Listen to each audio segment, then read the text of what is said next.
And even in our sense, we didn't want to open the floodgates for students to be able to access a school Gmail, a school Google Drive until we had this.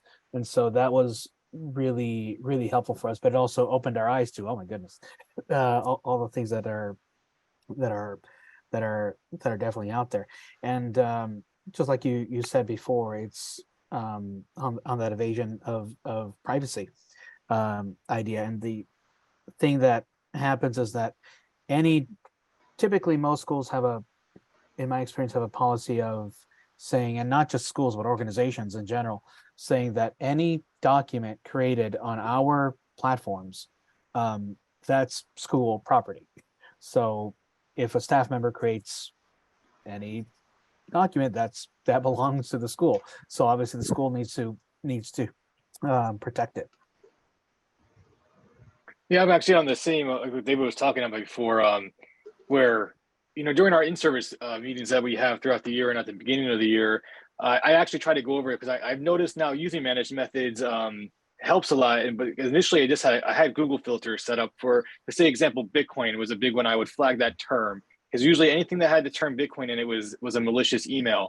But now with managed methods, I actually can get more granular and I can set up alerts, or I can even, when I audit myself, I can see the new trends and new things coming up. So when I go to these in-service meetings, this is something that maybe other IT staff may not think about initially, or they have experience with. But just like you were saying, it is if this was personal email, yes, it'd be a privacy issue.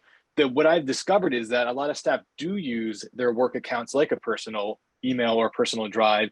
So this helps me identify that. So either eventually I can single out the person, or during the general staff meetings, I can say, I can see everything you guys are doing. These are staff accounts. You're not supposed to be doing personal things. So I would tell them about, I'd be vague, but I could say, I could see people talking about their weekend plans, or I can see people uploading personal files online.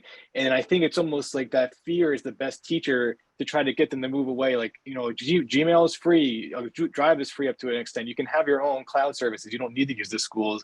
And ultimately what that helps is protecting our schools against phishing and malware and ransomware. So we can try to almost like scare them in a way to move those behaviors onto their personal accounts and keep the work just for work. And actually in the long run, helps mitigate any threats that could come, I believe. So this gives me the inside look to that.